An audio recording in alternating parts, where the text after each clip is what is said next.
What's up, brother? What's up, How you man? doing, man? How much food did you have today? Oh, just a little bit. Just a little I'm bit. only halfway through my full amount. And this is Tip. The place is called Tip Samay. Just see that's the next. All right, man. So, tell me, first of all, you've been here for a day and a half. I've been here Yes, for 1 month. You already I think discovered I think and it's tried been my about 24 food. hours, actually. That's crazy, Yeah.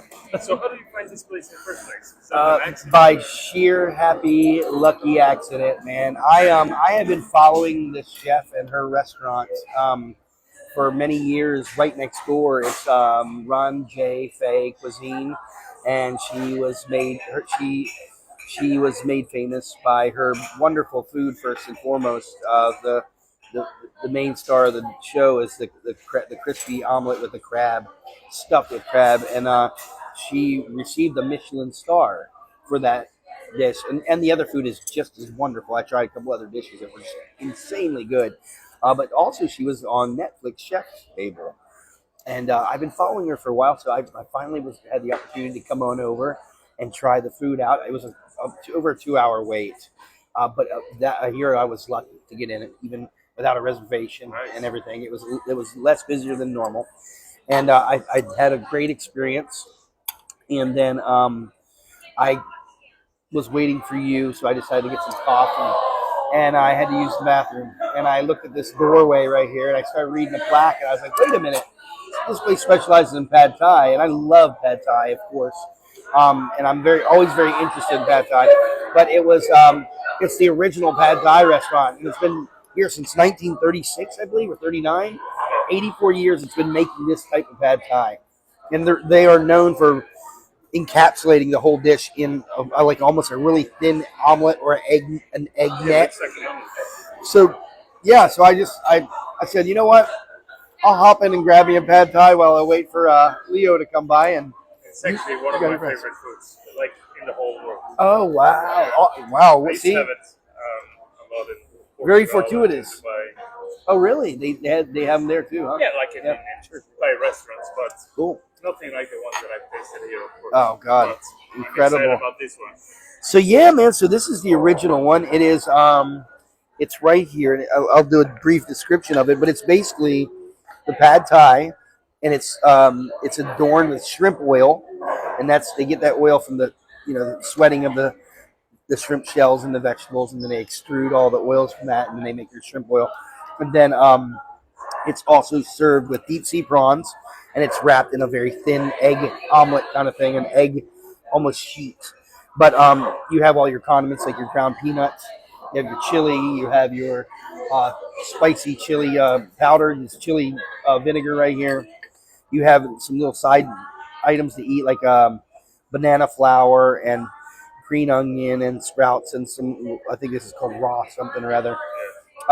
And you just douse it with the lime juice and go to town. But let's dig in. You ready to dig in? Yeah, let's go. Okay, man. Let me. I'm hungry. It's my breakfast. Oh, is it? Yeah, first meal of the day. Oh, wow. For you, it's So this is I had cow soy and dumplings for breakfast, and then I had the omelets and the Chinese broccoli with oyster sauce and abalone, thinly sliced abalone and shiitakes and a beer. And then I came over here and had these little Thai desserts. It's like a shredded yolk in a coconut custard persimmon thing. Really good. Two of those little guys. And then and then I had to pop in here while I waited for you because this. yeah. Right. Okay, bro, you ready? So did they invent the recipe here? Yes, this is the OG spot. Yeah. I had no idea, dude. Look, so this is the best place in the world to try this. Well, it just made top 150 of Taste Atlas last year, so it's pretty freaking legit, dude.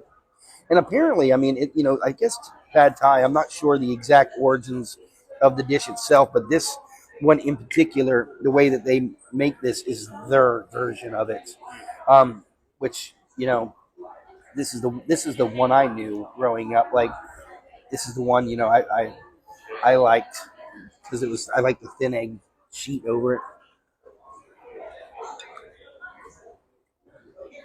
It's good, man. This thing I keep is quite hard to do, right? What's that? Um, yeah, I don't know. I don't know if I could get it that fucking thin, bro. I mean, that is like skin thin, dude. Like, Yeah. I mean, that's. I mean, it would take some practice, that's for sure. But it's really good, man. I mean, it's straight up pad thai, bro. This is like that's good. Interesting, huh? Yeah, I like to go heavy on the peanuts. Yeah. Yeah, very good, man. Wow. And what else do you recommend that we have here from all these condiments? I like mine spicy, so I hit it Put with a little bit of this. chili vinegar and the ground chili pepper. Apparently, you take these banana flour, it's doused in lime. You just kind of break it up and you just eat it with it. Like Okay. I don't think I've ever tried this. it's makes for a great salad, dude. Banana flour salad. But I've never had it like this, which is very interesting. Is it spicy or something? No, it's like a little bitter, a little crunchy. Very interesting, man. It's really cool. I'm not sure what these little guys are. Yeah, but it's a different version Yeah, from the mainstream ones. yeah. So I guess all the others are kind of inspired on this one. Or the other way around. I'm not sure exactly. That I haven't found out yet. But any place that's been doing the same thing for 84 years is like, Yeah, for sure. I mean, it's a win in my book, bro. I mean, you don't get to stay around that long by doing shitty stuff. You know what I'm saying? Like, it's kind of cool. What's the oldest restaurant in the world? It is in Madrid, Really? and their specialty is suckling pig. Not sure the exact date, but it's like the oldest continuously operating restaurant in the world. It's like the 1700s, dude. Like it's wild, dude. How old it is. The oldest hotel in the world is in Japan, like an onsen hotel. Also from the 1700s, I think. Wow. Was it like in Kyoto or something in that area? Sure, man. I'm sure it's in Kyoto, Osaka, but somewhere like that. Yeah. Good, man. It's definitely the best pad thai I've ever had. I think so too. Got the dried shrimp in there. It's just perfect. There's nothing I can say it's not good in it. Right. It's like, But that's my thing, man. I'm a poor food critic because I like everything. Just not- I mean, I'm generally kind of in that same boat too, man. But difference, I think, than I love all food, even some of the shitty stuff. But I can tell, I can separate the solid techniques and the solid recipes and the tastes from, just the average stuff. Like this is well above the average.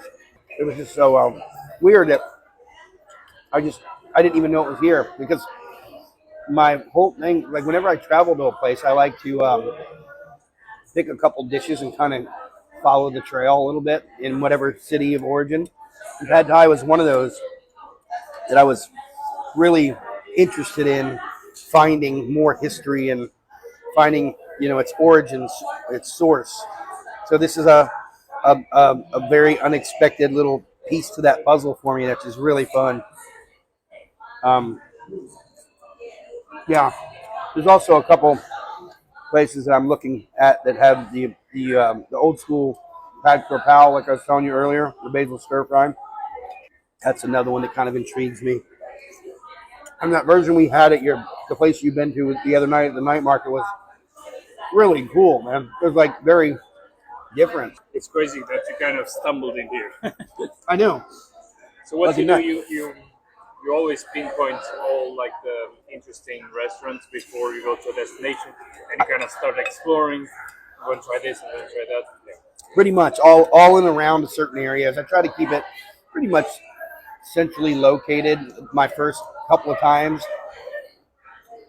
That way I'm not driving out to the hinterlands. I try to like pinpoint a couple that are in the same area and then go to them and then kind of follow a few of those in the generalized area. And, normally it's not out of the question to stumble into another unassuming little spot on the way from and to the spots that I already pinpointed. You know what I mean? I always keep an open mind and a little bit of a stomach open for happy accidents like this. I mean, my objective today was to go to Ran J Fei Cuisine, which is next door. That was the number one. My other one was the Michelin sticky rice and mango. Next, right? Yeah, we're going to go there next. And then there's another one over here. It's a third generation noodle shop. It's been around for 60 or 70 years. Unfortunately, they're closed for the day, so that's probably going to be off the list because those three were in this general vicinity. So, really old restaurants here around this area. yeah, pretty much within 12, 15 minutes of walking distance from each other. So I kind of that's why I came over here. I was going to do the rounds. I was going to go over there, get a crab omelet, go over to the other place, get some boat noodles, and then go get dessert. And that area is done. And then there's other areas throughout the city, kind of still within the general parameters of that area. These were the closest to your house. These three that I had already pinpointed. But walking out your front door today, and going down to that little food hawker market. But how did you find it? You just started walking. Started walking, dude. Yep, and I had probably one of the best bowls of cow soy I've ever had. Right there.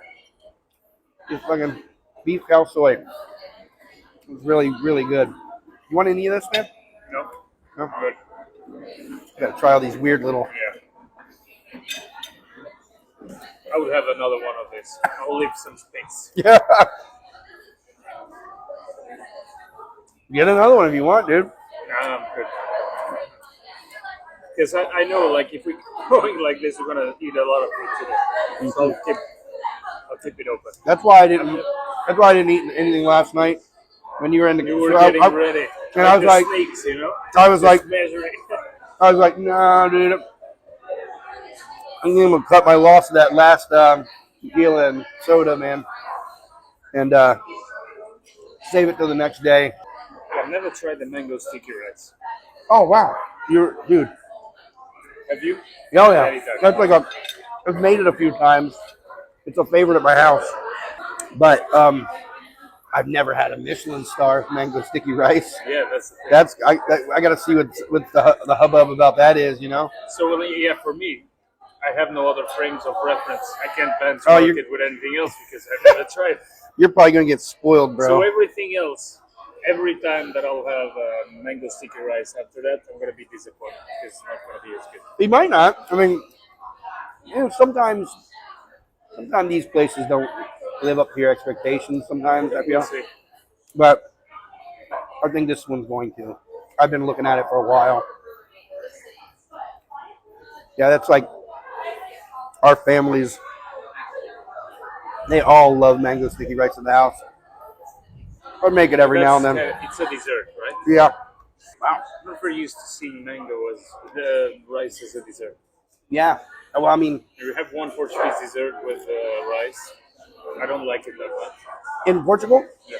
is it like a rice pudding? Yeah. Oh yeah. With cinnamon, usually. Yeah, that's same in the U.S. That's like a southern dessert too. Ours has origins in Portugal. I mean, it's same thing: cinnamon, sugar, fucking raisins. Okay, shall we Yeah. move on to the next spot? We shall. You get the bill? Yep. Chef. Chef, nice to meet you. Man, thank you. Very good. How you say it? Roy? Arroy is the right Arroy. yes, Very good, man. yes. I take a photo here. Yeah, Take a photo please. out. Yes, no. Yes, head chef morning chef, morning shift, and this evening shift. You let him sleep in. Yeah. And he let you go to bed early. How cozy romantic.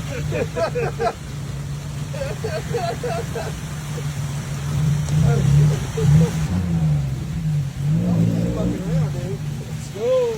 Let's go, man.